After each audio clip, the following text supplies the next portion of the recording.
انم کو کہا تھا تم نے؟ آہل کی نظریں ہنوز موبائل پر تھیں۔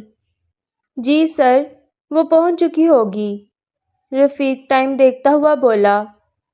گڈ، آہل اس بات میں سر ہلاتا ہوا بولا۔ کچھ ہی دیر میں آہل اسی جگہ پر موجود تھا جہاں وہ ہمیشہ انم سے ملاقات کرتا۔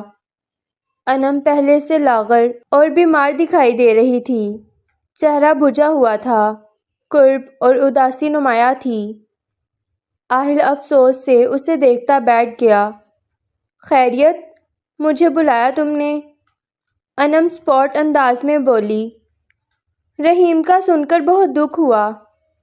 تم یہاں نہیں تھے آہل، لیکن اب آ گئے ہو تو کم از کم اس کے گھر والوں کی حفاظت کر لینا۔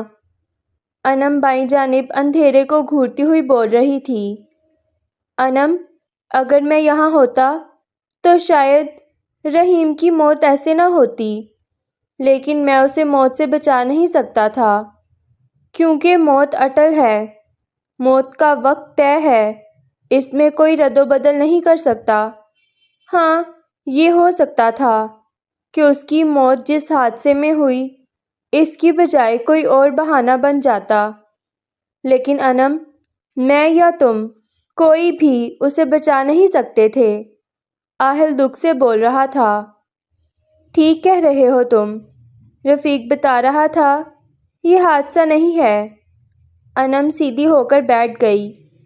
ہاں، میرے پاس ریکارڈنگ ہے ایک، آہل نے کہہ کر ریکارڈنگ پلے کر دی۔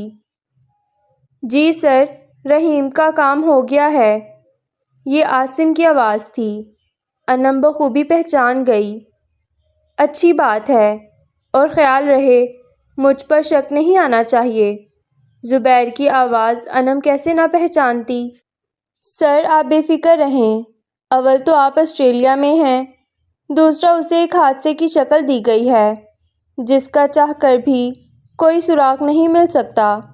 انم کی آنکھیں چھلک پڑیں۔ آہل نے فون واپس جیب میں ڈال لیا۔ تمہیں کہاں سے ملی یہ؟ کال ٹریس کروا رہے تھے ہم، لیکن اس سے زیادہ نہیں کر سکے، عاصم کو شک ہو گیا سو بند کرنا پڑی۔ آہل افسوس سے بولا۔ اب تم کیا چاہتے ہو؟ انم مدعے پر آئی۔ تم کیا چاہتی ہو؟ آہل آگے ہو کر بولا۔ انم اس کے عین مقابل صوفے پر بیٹھی تھی۔ میں کچھ بھی نہیں چاہتی آہل، رحیم کی موت نے مجھے ختم کر دیا ہے۔ ہاں، اگر تمہیں مدد درکار ہے تو کر سکتی ہوں، لیکن اپنے لیے کچھ نہیں چاہیے۔ انم کا لہجہ ٹوٹا ہوا تھا۔ آہل کو اس کی حالت پر طرز بھی آ رہا تھا اور افسوس بھی ہو رہا تھا، لیکن اس نے اس سے زیادہ بڑے دکھ دیکھے تھے، اس لیے پتھر بنا ہوا تھا۔ پھر تم ایسا کرو، زبیر کے لیپ ٹاپ تک رسائی حاصل کرو، کوئی ثبوت یا کچھ بھی تمہارے ہاتھ لگے تو مجھے دے دینا۔ لیکن کیسا ثبوت؟ انم الجھ کر اسے دیکھنے لگی۔ کوئی ایسی غیر معمولی بات جو تمہیں ٹھٹکنے پر مجبور کر دے، وہی میرے کام کی ہوگی۔ ٹھیک ہے، میں کوشش کرتی ہوں، انم کہتی ہوئی کھڑی ہو گئی۔ اور کچھ؟ انم آہل پر ایک نظر ڈالتی ہوئی بولی۔ نہیں، بس یہی، اور رحیم کے گھر والوں کی فکر مت کرنا، وہ میری ذمہ داری ہیں۔ آہل کہتا ہوا کھڑا ہو گیا۔ ٹھیک ہے، انم کہتی ہوئی باہر نکل گئی۔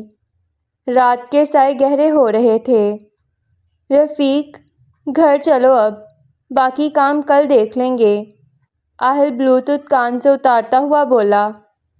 ڈرائیور نے گاڑی گھر کی جانب موڑ دی۔ دانی 2 بار سو کر اٹھ چکی تھی، لیکن آہل واپس نہیں آیا۔ یہاں آتے ہی غائب، دانی خفگی سے بولتی ہوئی چکر لگا رہی تھی۔ آہل کمرے میں آیا تو دانی کا ناراض ناراض سا چہرہ دکھائی دیا۔ آہل سر کھجاتا دانی کی جانب بڑھنے لگا، جو سینے پر بازو باندھے اسے گھور رہی تھی۔ اوکے، آئی ایم سوری، زیادہ دیر ہو گئی۔ آہل اسے بولنے کا موقع دیے بغیر وضاحت دینے لگا۔ ابھی بھی نہیں آنا تھا؟ دانی غصے سے گویا ہوئی۔ کہتی ہو تو چلا جاتا ہوں واپس، ابھی بھی کچھ کام رہتے ہیں۔ آہل معصومیت سے بولا۔ اتنے تم شریف حیات، دانی تنگ کر بولی۔ یہ بتاؤ کھانا کھا کر آئے ہو؟ دانی پیشانی پر بر ڈالے بول رہی تھی۔ ویسے کھا کر تو نہیں آیا، معلوم تھا مجھے۔ اب جلدی سے فریش ہو جاؤ ورنہ میں بے ہوش ہو جاؤں گی۔ تمہیں کتنی بار بولا ہے میرا انتظار مت کیا کرو۔ میں نے بھی تمہیں بہت بار بولا ہے، مجھے عادت ہو گئی ہے، اب مزید ٹائم ویسٹ نہ کرو۔ دانی اثر لیے بنا بولی۔ آہل نفی میں سر ہلاتا کپڑے دیکھنے لگا جو دانی نے نکالے تھے۔ دھیمی سی مسکراہٹ نے چہرے پر احاطہ کر لیا۔ دانی، صبح ریڈی رہنا، یوں نہیں جانا ہے تم نے، بہت حرج ہو گیا ہے تمہارا۔ آہل فکر مندی سے بولا۔ اچھا یہ بتاؤ ڈیڈ کو معلوم ہو گیا تھا کیا جب میں وہاں سے بھاگی؟ ہاں، وہ ارشد پاکستان آ گیا تھا، 3 روز پہلے اس نے آگاہ کر دیا ہوگا۔ وہ اتنے دن آسٹریلیا میں رہا؟ ہاں، وہ کون سا غریب باپ کی اولاد ہے، ویسے بھی سوچ رہا ہوگا کس منہ سے واپس جائے۔ آہل ہاتھ صاف کرتا ہوا بولا۔ پھر ڈیڈ کچھ کریں گے؟ دانی محتاط انداز میں بولی۔ تم کیوں فکر کر رہی ہو؟ کچھ نہیں کر سکتے اب وہ تمہیں، خود تو میں تمہارے ساتھ یونی میں نہیں رہ سکتا، اس لیے گارڈ تمہارے ساتھ رہے گا، میں کوئی رسک نہیں لے سکتا۔ ٹھیک ہے، مجھے کوئی مسئلہ نہیں۔ آہل، میں تمہاری موم کا کمرہ دیکھ سکتی ہوں نا؟ دانی اجازت طلب نظروں سے اسے دیکھنے لگی۔ ہاں، دیکھ سکتی ہو، کوئی مسئلہ نہیں۔ آہل مسکراتا ہوا کھڑا ہو گیا۔ دانی اس کے ڈمپل کو دیکھتی کھڑی ہو گئی۔ تم تو فریش لگ رہی ہو، آہل اسے اپنے ساتھ چلتے دیکھ کر بولا۔ ہاں، میں پورا دن سوتی رہی ہوں، بس پھر اب بیٹھ کر اسٹڈی کرنا ساری رات۔ آہل اس کے بال بکھیرتا ہوا بولا۔ یہ جب چہرے پر آتے ہیں نا تب بھی تمہیں ہی مصیبت پڑتی ہے، دانی تنگ کر بولی۔ ٹھیک کرنے کے لیے بھی تو میں ہی ہوں، آہل مسکرا کر کہتا آگے نکل گیا۔ دانی منہ بسورتی آہستہ آہستہ چلنے لگی۔ ڈیڈ، میری طبیعت کچھ بوجھل سی ہو رہی ہے، انم زبیر کو لیپ ٹاپ کھولے دیکھ کر بولی۔ زبیر لیپ ٹاپ سائڈ پر کرتے انم کو دیکھنے لگے۔ تم میڈیسن لے رہی ہو؟ نہیں ڈیڈ، انم اداسی سے بولی۔ بہت بری بات ہے انم، ایسے تو بیمار پڑ جاؤ گی۔ زبیر کے فون کی رنگ ٹون نے انہیں خاموش کروا دیا۔ ڈاکٹر قدسیہ کا نام دیکھ کر وہ جھنجھلا کر انم کو دیکھنے لگے، پھر معذرت کرتے باہر نکل گئے۔ انم نے لیپ ٹاپ اپنے سامنے کیا اور ہڈن فائلز دیکھنے لگی جہاں کچھ ویڈیوز پڑی تھیں۔ دیکھنے کا وقت نہیں تھا۔ انم نے بنا سوچے فلیش لگائی اور کاپی کرنے لگی۔ وہ کھڑی ہوئی اور چلتی ہوئی دروازے میں آ گئی، لیکن زبیر ابھی بات کر رہا تھا۔ بس جلدی جلدی کاپی ہو جائے، انم ہاتھ مسلتی ہوئی بولی۔ انم نے فولڈر بند کیا اور فلیش اتارنے لگی۔ زبیر فون بند کرتے کمرے میں داخل ہوئے تو انم سر جھکائے بیٹھی تھی۔ انم، مجھے ضروری کام سے جانا ہے، میں کل تمہیں ڈاکٹر کے پاس خود لے کر چلوں گا، وہ انم کے سر پر ہاتھ رکھتے ہوئے بولے۔ ٹھیک ہے ڈیڈ، انم کہتی ہوئی کمرے سے نکل گئی۔ زبیر نے یہ دیکھے بنا کہ اس نے میلز کھول رکھی تھیں اور اب ڈیسک ٹاپ کھلا تھا، لیپ ٹاپ بند کر دیا۔ انم نے آہل کو کال ملائی، بیل جا رہی تھی لیکن وہ اٹینڈ نہیں کر رہا تھا۔ کچھ سوچ کر وہ رفیق کا نمبر ڈائل کرنے لگی۔ رفیق سنو، میرے پاس ایک فلیش ہے جس میں نے ڈیڈ کے لیپ ٹاپ سے کچھ ڈاٹا کاپی کیا ہے، اسے آہل تک پہنچانا ہے۔ انم نے ایک ہی سانس میں سب کچھ کہہ دیا۔ ٹھیک ہے، آپ خود مجھے دیں، میں سر کو دے دوں گا، مجھے اپنی ڈاکٹر کے پاس جانا ہے۔ تم ہاسپٹل آ جانا، وہاں میں تمہیں دے دوں گی۔ انم کچھ دیر سوچ کر بولی، ٹھیک ہے میڈم، میں آ جاؤں گا۔ انم نے اوکے کہہ کر موبائل بند کر دیا۔ اس فلیش میں کیا تھا؟ انم نے جاننے کی صحیح نہیں کی، نہ ہی اس کے لیے اہم تھا۔ جو اہم تھا وہ رہا نہیں تھا۔ انم فلیش اپنے بیگ میں رکھتی لحاف اوڑھ کر لیٹ گئی۔ ڈاکٹر قدسیہ، میری غیر موجودگی میں آپ نے سب کچھ بہت اچھے سے سنبھالا۔ آہل ٹانگ پہ ٹانگ چڑھائے آرام دہ انداز میں بیٹھا تھا۔ بزنس میں ایسا کرنا پڑتا، ایک کی غیر موجودگی میں دوسرا ہی ہینڈل کرتا، کوئی مسئلہ نہیں۔ لیکن اب تو کام سلو ہو گیا ہے کیونکہ گرمی شروع ہو رہی ہے۔ آہل موبائل ہاتھ میں گھماتا ہوا بولا، ہاں لیکن ہم ونٹر کے لیے پہلے سے اسٹاک تیار کرنا شروع کر دیتے ہیں۔ ایک کمپنی کی جانب سے تو آرڈر بھی آیا ہوا ہے، کافی بڑا ہے۔ چلیں، آپ فکر نہیں کریں، میں فیکٹری کا ایک چکر لگا لوں گا۔ ویسے لاسٹ پیمنٹ کتنی آئی؟ ماما میری بات سنیں، آئزہ بنا نوک کی اندر آتی ہوئی بولی۔ آئزہ، یہ کون سا طریقہ ہے؟ ڈاکٹر قدسیہ بظاہر مسکرا کر بولیں۔ آئزہ کی نظر آہل سے ٹکرائی جو مسکرا رہا تھا۔ اس نے کئی بار آہل کو دیکھا تھا، ٹی وی پر، نیوز پیپر پر، لیکن ملنے کا اتفاق پہلی بار ہوا۔ ہیلو مسٹر آہل حیات، آئزہ مسکرا کر بولی۔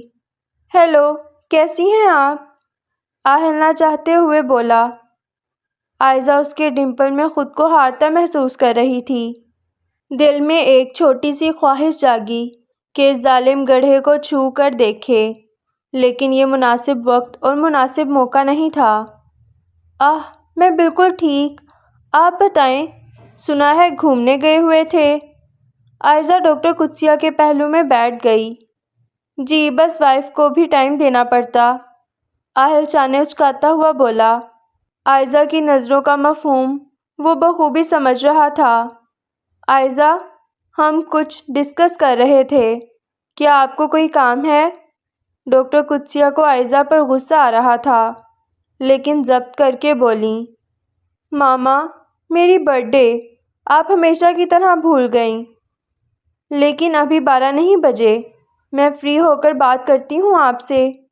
ڈاکٹر قدسیہ اس کا منہ تھپتھپاتی ہوئی بولیں، جس کا مطلب تھا وہ یہاں سے جائے۔ آئزہ منہ بناتی کھڑی ہو گئی۔ Have a nice day, Aiza Ahil کو دیکھ کر بولی۔ آہل مسکرا کر اثبات میں سر ہلانے لگا۔ ہائے ظالم کا ڈمپل، آئزہ آہ بھرتی باہر نکل آئی۔ آئزہ کے نکلتے ہی رفیق کی کال آنے لگی۔ ایکسکیوز می، آہل کہتا ہوا سائٹ پر آ گیا۔ ہاں رفیق بولو۔ سر، آپ کے لیے ایک فلیش ڈرائیو دی ہے انم میڈم نے۔ او زبردست، تم ایسا کرو، گھر پہنچو، میں بھی نکلتا ہوں یہاں سے۔ آہل کے لب مسکرا رہے تھے۔ ڈاکٹر قدسیہ، مجھے جانا پڑے گا، کچھ کام آ گیا ہے، میں پھر ملتا ہوں آپ سے۔ آہل واپس آتا ہوا بولا۔ چلیں کوئی بات نہیں، آپ فیکٹری کا چکر لگا کر دیکھ لینا، سب چیزیں ٹھیک چل رہی ہیں نا؟ وہ مسکرا کر بولی۔ جی ضرور، آہل مصافحہ کرتا نکل گیا۔ آہل نے جیسے ہی لاؤنج میں قدم رکھا، نظر دانی سے ٹکرائی۔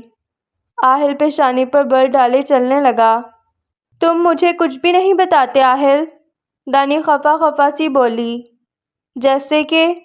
آہل چلتا ہوا بولا، جیسے کہ تم نے ابھی تک مجھے نہیں بتایا اپنے پلان کے متعلق۔ دانی، ابھی اسی پر کام کر رہے ہیں ہم، کچھ ہاتھ لگے تو تمہیں بھی بتاؤں گا نا۔ آہل نے اسے قائل کرنا چاہا۔ تم مجھے ہمیشہ لا علم رکھتے ہو، دانی کہہ کر تیزی سے آگے نکل گئی اور زینے چڑھنے لگی۔ آہل سانس خارج کرتا اسے دیکھنے لگا۔ اچھا بات سنو دانی، آہل چلایا۔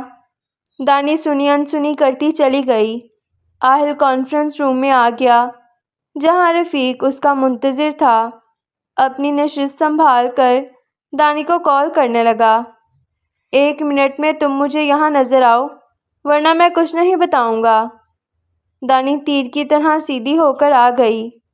That's like a good girl۔ آہل اسے اپنے ساتھ والی نشست پر بیٹھتے دیکھ کر بولا۔ دانی کے چہرے پر خفگی تھی۔ لاؤ دو رفیق، آہل لیپ ٹاپ کھول کر بولا۔ رفیق نے فلیش آہل کو تھما دی۔ تم نے چیک کی ہے؟ آہل آن کرتا ہوا بولا۔ نہیں سر۔ آہل اس بات میں سر ہلاتا اسکرین کو دیکھنے لگا۔ دانی آہل کو دیکھنے لگی جو ٹانگ پر ٹانگ چڑھائے چیئر کو آہستہ سے ہلا رہا تھا۔ کہاں سے آئی ہے یہ فلیش؟ دانی تجسس سے بولی۔ آہل نے رفیق کو ہاتھ سے اشارہ کیا اور خود لیپ ٹاپ پر انگلیاں چلانے لگا۔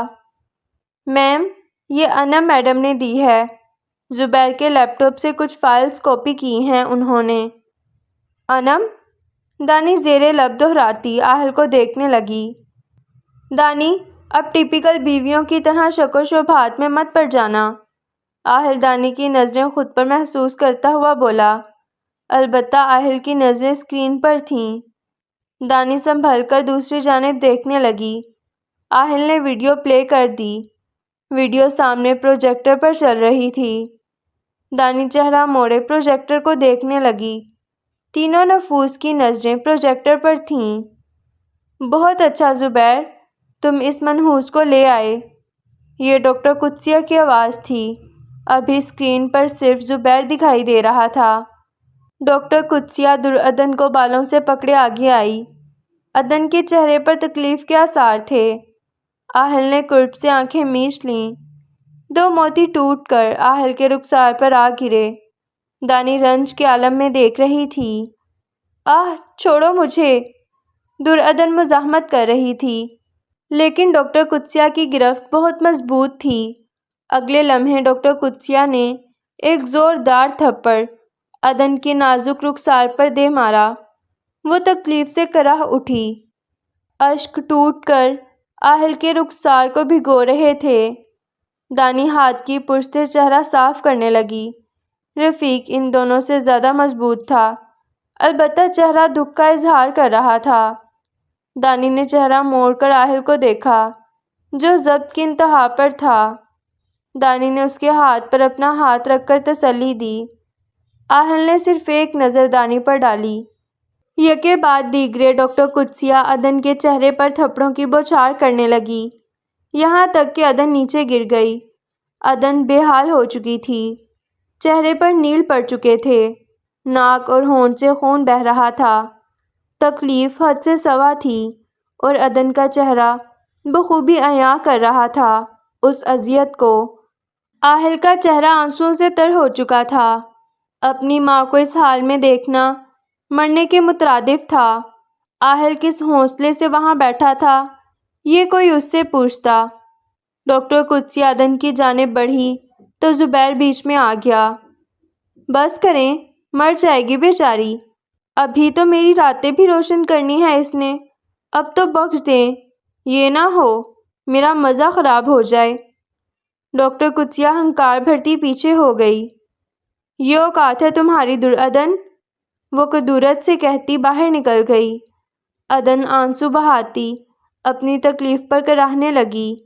آوازیں بند ہو چکی تھیں، اسکرین سیاہ ہو چکی تھی۔ 2 ویڈیوز مزید تھیں۔ آہل سمجھ چکا تھا کہ ان میں بھی ایسا ہی کچھ ہوگا اور اتنی سکت اس میں باقی نہ رہی تھی کہ مزید دیکھ سکتا۔ آہل نے تھکے تھکے انداز میں لیپ ٹاپ کی اسکرین بند کر دی۔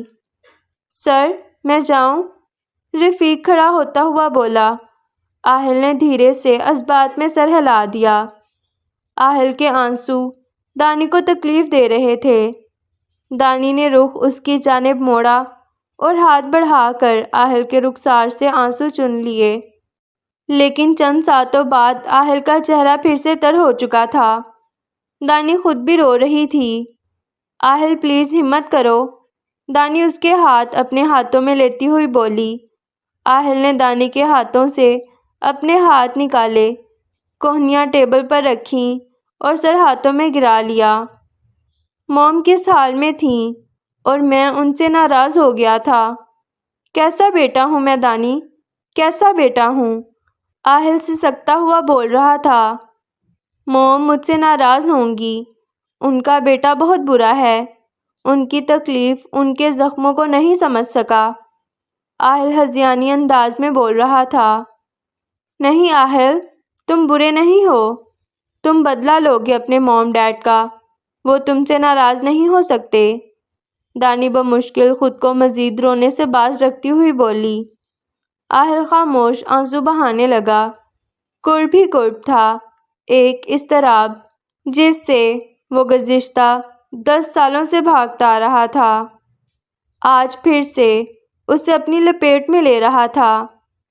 آہل، تم اسے اپنی کمزوری مت بناؤ، اپنی طاقت بناؤ، تمہارا جنون، جس طرح تم نے مجھے زیر کیا ویسے ہی تم بدلہ لو سب سے، تم کمزور نہیں پڑ سکتے۔ دانی اشک بہاتی بول رہی تھی۔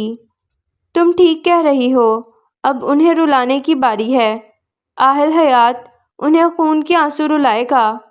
آہل چہرہ رگڑتا ہوا بولا، آنکھوں میں شعلے بھڑک رہے تھے۔ آہل دانی پر نظر ڈالے بغیر اٹھا اور تیز تیز قدم اٹھاتا باہر نکل گیا۔ دانی سمجھ گئی تھی وہ باکسنگ روم میں گیا ہوگا۔ چہرہ صاف کرتی آہل کا لیپ ٹاپ اور فلیش اٹھائے وہ کمرے کی جانب چل دی۔ آہل کی تکلیف ناقابل برداشت تھی دانی کے لیے۔ میرے لیے یہ سب اتنا مشکل ہے تو آہل پر کیا گزر رہی ہوگی۔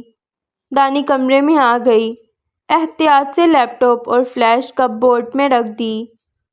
واش روم میں جا کر چہرے پر چھینٹے مارے اور تولیہ پکڑے باہر نکل آئی۔ زبیر اور قدسیہ، تم دونوں کو نہیں بخشوں گا میں، میری موم کو تکلیف دی، تمہیں کس نے حق دیا ان کے ساتھ ایسا سلوک روا رکھنے کا۔ آہل بنا دستانے پہنے باکسنگ کر رہا تھا، ہاتھ سرخ ہو رہے تھے، لیکن اس کے طیش میں مزید اضافہ ہوتا جا رہا تھا۔ ہر گزرتا پل عدن کی تکلیف یاد کروا رہا تھا۔ موم، معاف کر دینا مجھے، پتہ نہیں کیسے اس دن آپ کو وہ سب بول دیا۔ آپ کا آہل تھوڑا سا پاگل ہے، اسی لیے وہ سب کہہ دیا، لیکن آپ تو جانتی ہیں نا مجھے، بس مجھ سے ناراض مت ہونا۔ آپ پر ہوئے ستم کا بدلہ آپ کا بیٹا ضرور لے گا۔ آہل بولتا ہوا زمین پر بیٹھ گیا، دیوار کے ساتھ پشت لگائے، چہرہ گھٹنوں پر گرائے۔ آہل پھر سے رونے لگا تھا۔ مرد چاہے کتنا ہی مضبوط کیوں نہ ہو، لیکن اپنوں کی تکلیف رلا ہی دیتی ہے۔ دانی آئینے کے سامنے کھڑی بال برش کرنے لگی، پھر پونی اٹھا کر بال باندھے اور کمرے سے باہر نکل آئی۔ وہ آہل کی منتظر تھی، لیکن آہل باہر نہیں آیا۔ کچھ سوچ کر دانی باکسنگ روم کی جانب چل دی۔ نیم تاریکی میں اسے آہل دکھائی دیا، دیوار کے ساتھ ٹیک لگائے۔ دانی کو اس پر ترس آنے لگا، آنکھیں رگڑتی وہ آہل کی جانب چلنے لگی۔ آہل آہٹ سن چکا تھا، لیکن سر نہیں اٹھایا، وہ دانی کی خوشبو سے واقف ہو چکا تھا۔ آہل، تم ابھی تک یہیں بیٹھے ہو؟ دانی اس کے سامنے گھٹنوں کے بل بیٹھتی ہوئی بولی۔ آہل نے کوئی جواب نہیں دیا۔ آہل، مجھ سے بھی بات نہیں کرو گے کیا؟ دانی اس کے سیاہ نرم و ملائم بالوں میں ہاتھ پھیرتی ہوئی بولی۔ آہل نے اب بھی زبان نہیں کھولی۔ ٹھیک ہے، اگر تم مجھ سے بھی بات نہیں کرنا چاہتے تو میں چلی جاتی ہوں، دانی اس کے بالوں سے ہاتھ نکالتی ہوئی بولی۔ اس سے پہلے کہ دانی کھڑی ہوتی، آہل نے اس کی کلائی تھام لی۔ دانی نم آنکھوں سے مسکرانے لگی۔ آہل نے چہرہ اٹھایا تو دانی خوفزدہ ہو گئی۔ آہل کی انگارہ بنی آنکھیں دانی کو خوف میں مبتلا کر رہی تھیں۔ پلیز آہل، خود کو ٹھیک کرو، میں تمہیں اس حال میں نہیں دیکھ سکتی۔ دانی اس کی پیشانی پر منتشر بالوں کو پیچھے کرتی ہوئی بولی۔ میں ٹھیک ہوں دانی، آہل بمشکل بول پایا۔ ایسے ٹھیک ہوتے ہیں کیا؟ دانی خفگی سے بولی۔ پھر کیسے ہوتے ہیں؟ مجھے میرا جاہل حیات چاہیے، یہ والا اہل حیات نہیں۔ دانی اس کے ہاتھوں پر اپنے ہاتھ رکھتی ہوئی بولی۔ مل جائے گا۔ اور کچھ؟ اور ابھی میرے ساتھ چلو اور کھانا کھاؤ، دانی فکر مندی سے بولی۔ تمہیں بھوک لگی ہے یا میرا خیال کر رہی ہو؟ آہل کھڑا ہوتا ہوا بولا۔ جو مرضی سمجھ لو، کام تو دونوں کا ہوگا نا؟ دانی اس کے ساتھ چلتی ہوئی بولی۔ آہل دھیرے سے مسکرا دیا۔ تم چینج کر لو، میں یہی ہوں۔ دانی سیڑھیوں کے پاس کھڑی ہوتی ہوئی بولی۔ آہل اس بات میں سر ہلاتا چل دیا۔ شکر ہے تم سیٹ ہوئے، ورنہ میں تو کبھی سنبھال نہ سکتی تمہیں۔ دانی سانس خارج کرتی ہوئی بولی۔ میم، سر کہاں ہیں؟ رفیق دانی کو دیکھ کر بولا۔ کمرے میں ہیں، ابھی آ جائیں گے۔ جی ٹھیک ہے، سر کو پریس کانفرنس کا یاد کروانا تھا، میں دوبارہ آ جاؤں گا، رفیق کہہ کر چل دیا۔ آہل، رفیق پریس کانفرنس کا بول رہا تھا، دانی چیئر پر بیٹھتی ہوئی بولی۔ ہاں، بس کھانا کھا کر نکلتا ہوں۔ تمہیں کچھ چاہیے؟ ہاں، مجھے کپڑے لینے تھے۔ گھر میں آ جائیں گے، باہر نکلنے کی ضرورت نہیں، آج کل سیاسی گہما گہمی ہے۔ ٹھیک ہے، جیسے تمہیں مناسب لگے۔ بھوک لگے تو کھانا کھا لینا، میرا انتظار مت کرنا۔ آہل اس کا منہ تھپ تھپاتا ہوا چلا گیا۔ دانی اسے جاتا دیکھنے لگی۔ سر، آپ آسٹریلیا گئے تھے، لیکن سب لائم تھے، اس بات سے پردہ اٹھائیں گے؟ خرابی صحت کے باعث مجھے آسٹریلیا جانا پڑا، یہی وجہ ہے جس کے باعث سب کو لائم رکھا گیا، کیونکہ ہمارا میڈیا بات کو کہاں سے کہاں پہنچا دیتا ہے، سو میں نے یہی مناسب سمجھا۔ اور سر، آپ کا الیکشن نہ لڑنے کا فیصلہ عوام کو رنجیدہ کر گیا، اس کے متعلق کیا کہنا چاہیں گے آپ؟ الیکشن بھی صحت کی وجہ سے نہیں لڑ رہا، ڈاکٹرز کا کہنا تھا کہ میں پہلے مکمل طور پر صحت یاب ہو جاؤں، اس کے بعد اپنی روٹین میں واپس آؤں، کیونکہ صحت سے بڑھ کر کچھ بھی نہیں۔ اس کا مطلب آپ آئندہ الیکشن میں کھڑے ہوں گے۔ اپنی صحت کے باعث اس بار آپ نے انکار کر دیا، یا پھر کوئی راز پوشیدہ ہے اس میں؟ جی، میں انشاءاللہ آئندہ الیکشن میں ضرور حصہ لوں گا، وجہ آپ کو بتا چکا ہوں، مزید وضاحت دینے کا روادار نہیں، شکریہ، آہل کہہ کر رفیق کو دیکھنے لگا۔ رفیق مائکس ہٹاتا راستہ بنانے لگا۔ رفیق، ان کے اڈے کی خبر ملی یا نہیں؟ آہل مغرور چال چلتا ہوا بولا۔ نہیں سر، ابھی تک تو نہیں، لیکن آج ایک لڑکی اغوا ہوئی ہے، اور عجیب بات تو یہ ہے کہ وہ پچھلے کچھ عرصے سے ڈاکٹر قدسیہ کے کلینک جا رہی تھی۔ بس، پھر سب کچھ صاف ہے، یہ یقیناً زبیر اور قدسیہ کا ہی کام ہے۔ جتنا جلدی ہو سکے ان کے اڈے کا معلوم کرو، اور ہاں، میری عائزہ کے ساتھ میٹنگ رکھو۔ آہل کہتا ہوا گاڑی میں بیٹھ گیا۔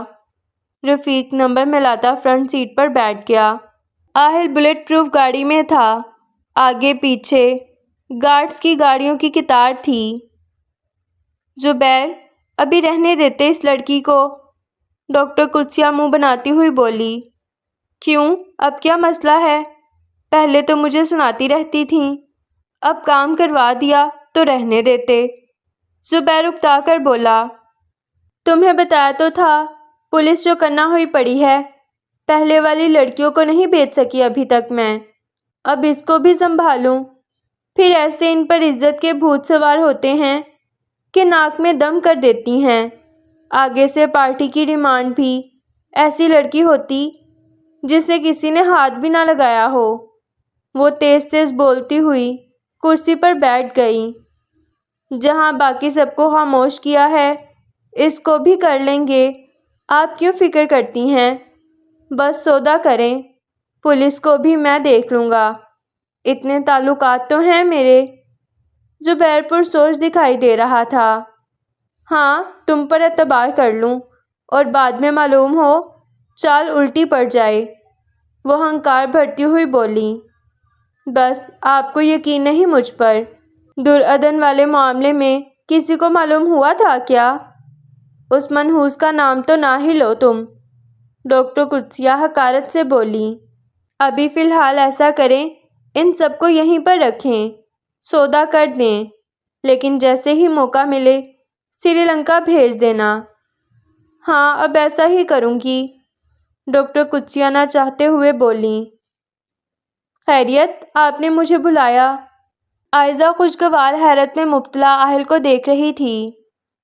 اس دن بات نہیں ہو سکی تو میں نے سوچا تفصیلی ملاقات کر لی جائے۔ آہل ڈمپل کی نمائش کرتا ہوا بولا۔ اف، اس کا ڈمپل! عائزہ دل ہی دل میں آہ بھر کر رہ گئی۔ تخیل تو بہت اچھا ہے، لیکن اگر آپ کی وائف کو معلوم ہو گیا پھر؟ میں کوئی عام سا بندہ نہیں ہوں، لوگ مجھ سے ڈرتے ہیں، میں نہیں، آہل مغرورانہ انداز میں بولا۔ عائزہ دلچسپی سے اس کا جائزہ لیتی اس کی جانب بڑھی۔ بہت خوب، وہ مسرور سی بولی۔ آئیں بیٹھ کر بات کرتے ہیں۔ آہل اسے خود پر جھکتا محسوس کر کے بولا۔ عائزہ اس بات میں سر ہلاتی آہل کے پہلو میں بیٹھ گئی۔ آہل ادھر ادھر کی باتیں کرنے لگا اور عائزہ خود کو خوش قسمت سمجھ رہی تھی کہ وہ خود چل کر اس کے پاس آیا ہے۔